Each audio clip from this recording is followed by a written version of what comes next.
ఇక్కడ మన server run అవటానికి మనం యూజ్ చేసే command py manage.py run server. ఇక్కడ చూడండి సర్వర్ స్టార్ట్ అయింది, లోకల్ హోస్ట్ 8000లో రన్ అవుతుంది. మన ఎండ్ పాయింట్ అనేది /portfolio. చూడండి దిస్ ఈజ్ HTML పేజ్ అని వచ్చింది. అయితే ఇది ఎక్కడి నుంచి వస్తుంది?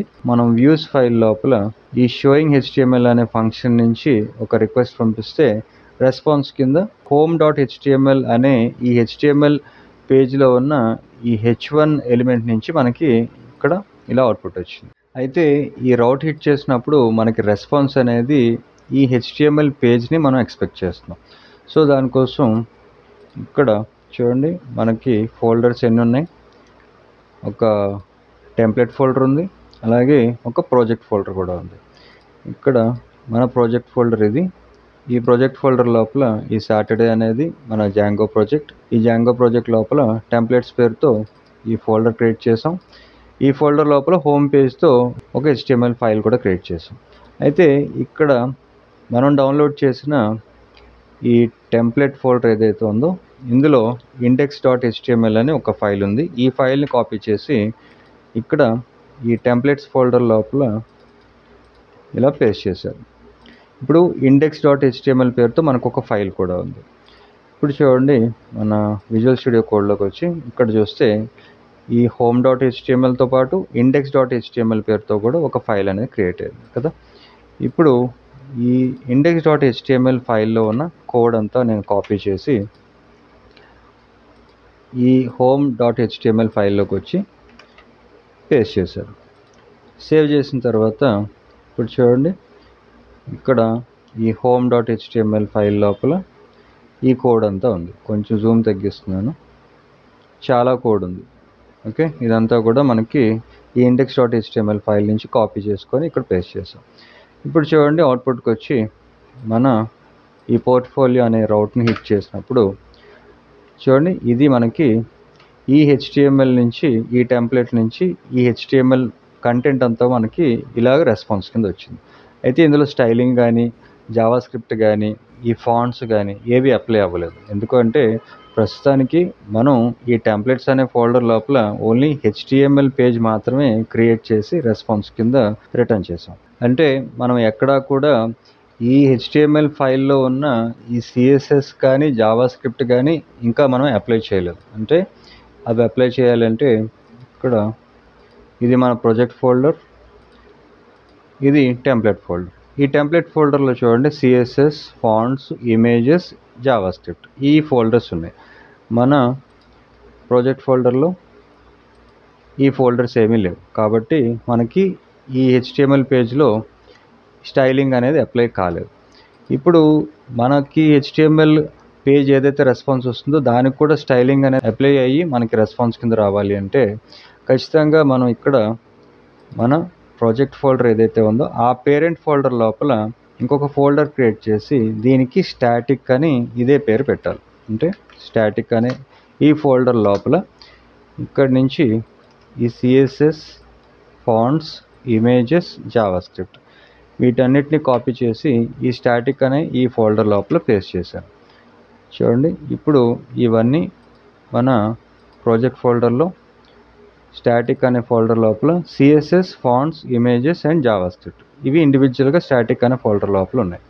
ఇప్పుడు మన విజువల్ స్టూడియో కోడ్లోకి వచ్చి ఇక్కడ చూడండి ఈ స్టాటిక్ లోపల ఈ ఫోల్డర్స్ అన్నీ మనకి ఇలా కనిపిస్తున్నాయి. అయితే మన జాంగో ప్రాజెక్ట్లో ఉన్న పేరెంట్ ఫోల్డర్ లోపల ఈ స్టాటిక్ అండ్ టెంప్లెట్స్ అనే ఫోల్డర్స్ క్రియేట్ చేసినంత మాత్రాన సరిపోదు. ఈ స్టాటిక్ లోపల ఉన్న ఈ ఫోల్డర్స్ని కాన్ఫిగర్ కూడా చేయాలి. అంటే ఈ టెంప్లెట్స్ని మనం ఈ సెట్టింగ్స్ డాట్ ఈ py ఫైల్లో ఎలాగైతే ఈ టెంప్లెట్స్ అనే ఈ లిస్ట్ లోపల ఇలాగ డైరెక్టరీస్కి ఈ టెంప్లెట్స్ అనే పాత్రను పాస్ చేసామో అలాగే స్టాటిక్కి కూడా కిందకి స్క్రోల్ చేస్తే ఇక్కడ చూడండి static_url = static అని ఉంది. ఇక్కడ మనం స్టాటిక్ ఫైల్స్ని కాన్ఫిగర్ చేయడానికి ఇక్కడ కంట్రోల్తో పాటు ఈ లింక్ మీద క్లిక్ చేస్తే మనకి ఇక్కడ చూడండి ఈ జాంగో డాక్యుమెంటేషన్కి రీడైరెక్ట్ అవుతాం. ఇక్కడ స్టాటిక్ ఫైల్స్ _dirs ఇదొక లిస్టు మనకి ఇక్కడ ఉంది. దీన్ని కాపీ చేసుకోవాలి. దీన్ని కాపీ చేసుకున్న తర్వాత మళ్ళీ మన ప్రాజెక్ట్లోకి వచ్చి ఈ settings.py ఈ ఫైల్ ఎక్కడుంది, మనకి చైల్డ్ ఫోల్డర్ లోపల ఉంటుంది. ఈ settings.py ఫైల్లో మనం కాపీ చేసిన కోడ్ని ఇలా పేస్ట్ చేసి, ఇది అవసరం లేదు దీన్ని తీసేయచ్చు. ఇప్పుడు సేవ్ చేసిన తర్వాత నెక్స్ట్ స్టెప్లో మన HTML పేజ్లో ఉన్న ఇక్కడ ఈ లింక్స్ ఉన్నాయి కదా చూడండి, ఈ href encodesలో ఈ పాత్ ఉంది. ఈ ప్రతి పాత్కి కూడా మనం స్టాటిక్ని పాత్ కింద యాడ్ చేయాలి. ఫర్ ఎగ్జాంపుల్ నేను ఈ HTML పేజ్లో ఎలాంటి పాత్ యాడ్ చేయలేదు. ఇప్పుడు సేవ్ చేసి ఇక్కడ దీన్ని ఒక్కసారి ఇవన్నిటిని ఇలా మినిమైజ్ చేసుకొని క్లియర్గా తెలియటం కోసం మన రౌట్ హిట్ చేస్తే చూడండి ఇక్కడ ఎలాంటి చేంజెస్ అనేవి మనకి కనిపించట్లేదు, ఎందుకంటే CSS ఏమీ ఇంకా యాడ్ అవ్వలేదు. ఈ కంటెంట్ అంతా HTML పేజ్లో ఏదైతే కంటెంట్ ఉందో అదే మనకి రెస్పాన్స్ కింద వస్తుంది. ఇప్పుడు ఈ పర్టికులర్ HTML పేజ్కి CSS అది కూడా లింక్ అవ్వాలి అంటే మనం పాత్ను కూడా ఈ స్టాటిక్ ద్వారా ఈ పాత్ని పాస్ చేయాలి. అంటే ఇక్కడ చూడండి css/sleek.css అని ఉంది. ఇది ఎక్కడి నుంచి వస్తుంది, ఇక్కడ CSS ఫోల్డర్ లోపల ఈ sleek.css ఇది ఈ పర్టికులర్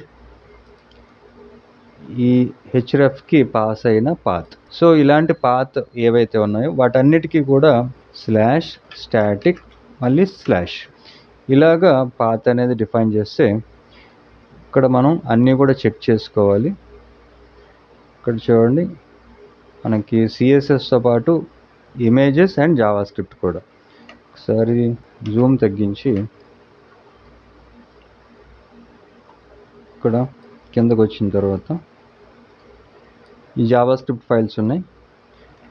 ఈ జావాస్క్రిప్ట్ కూడా ఇవన్నీ ఒకేసారి సెలెక్ట్ చేసి ఆల్ట్తో పాటు నేను క్లిక్ చేస్తున్నాను.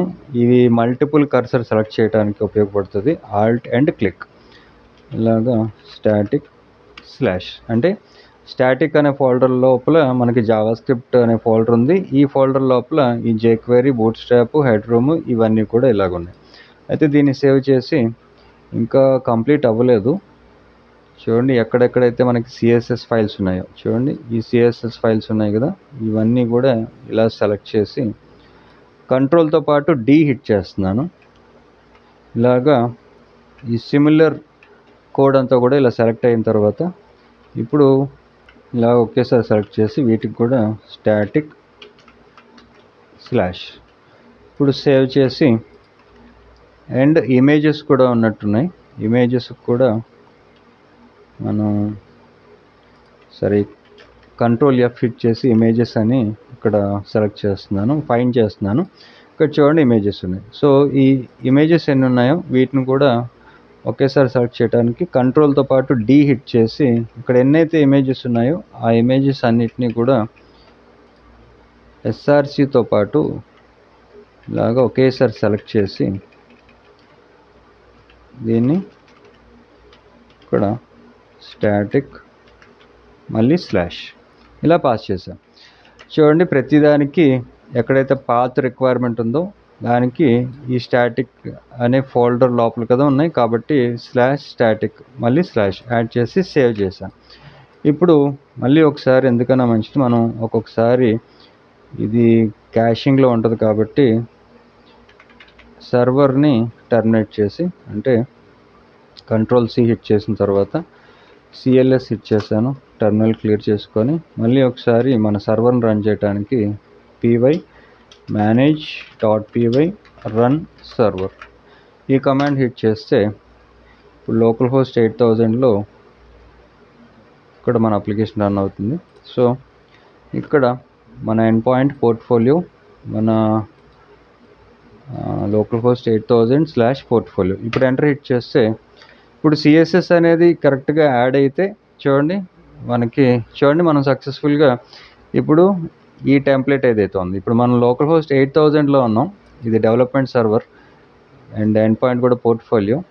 ఇది మనం డౌన్లోడ్ చేసుకున్న టెంప్లెట్ తాలూకు అవుట్పుట్. దీన్ని క్లోజ్ చేస్తున్నాను, ఇవన్నీ అవసరం లేదు, ఈ ఫైల్స్ అన్నీ క్లోజ్ చేసేసి ఇప్పుడు ఒకటే ఫైల్ ఉంది మనకి. ఇంకొక విండో తీసుకొని ఇక్కడ లోకల్ హోస్ట్ పోర్ట్ఫోలియో కాకుండా ఇక్కడ మనకి షాపింగ్ అని కూడా ఒక ఎండ్ పాయింట్ ఉంది కదా, మనం డిఫైన్ చేసిన వ్యూస్లో షాపింగ్ పేజ్ అని కూడా ఒకటి ఉంది, యూఆర్ఎల్ కదా, షాపింగ్ పేరుతో ఒక యూఆర్ఎల్ ఉంది, అబౌట్తో ఒక ఎండ్ పాయింట్తో ఒక యూఆర్ఎల్ ఉంది. కాబట్టి ఇక్కడ షాపింగ్ అని హిట్ చేస్తే మనకు ఒక జేసన్ రెస్పాన్స్ వచ్చింది. అలాగే ఇక్కడ లోకల్ హోస్ట్ అబౌట్ ఇది హిట్ చేస్తే హలో వరల్డ్ అని రెస్పాన్స్ వచ్చింది. సో చూడండి, ఇలాగా మనం సక్సెస్ఫుల్గా ఈ టెంప్లెట్ని ఇన్హెరిట్ చేసాం. ఇది మనకి వస్తున్న రెస్పాన్స్ అనేది ఈ పోర్ట్ఫోలియో అనే ఎండ్ పాయింట్తో మనం హిట్ చేసిన రౌట్కి ఈ HTML పేజ్ అనే రెస్పాన్స్. ఒకసారి ఫైనల్గా మనం రెండర్ చేసిన ఈ HTML పేజ్ని మనం డౌన్లోడ్ చేసుకున్న ఈ HTML టెంప్లెట్తో ఒకసారి కంపేర్ చేసి చూద్దాం, CSS అది పర్ఫెక్ట్గా అప్లై అయిందో లేదో. ఇక్కడ ఈ టెంప్లెట్ మనం డౌన్లోడ్ చేసుకున్న HTML టెంప్లెట్ అయితే ఈ nav bar ఓకే, ఇది కొంచెం జూమ్ ఇప్పుడు 100% జూమ్ చేస్తున్నాం, జూమ్ తగ్గిస్తే ఓకే, CSS పరంగా అంత పర్ఫెక్ట్గానే ఉంది. ఇది మన HTML టెంప్లెట్ డౌన్లోడ్ చేసుకున్నది ఇది. ఓకే ఇది మనం జాంగో ప్రాజెక్ట్. ఓకే, పర్ఫెక్ట్గా మన CSSతో పాటు ఈ HTML అనేది పర్ఫెక్ట్గా మనం జాంగో ప్రాజెక్ట్లో ఎక్స్టర్నల్ HTML టెంప్లెట్ని మన జాంగో ప్రాజెక్ట్ లోపల ఇన్హెరిట్ చేసాం.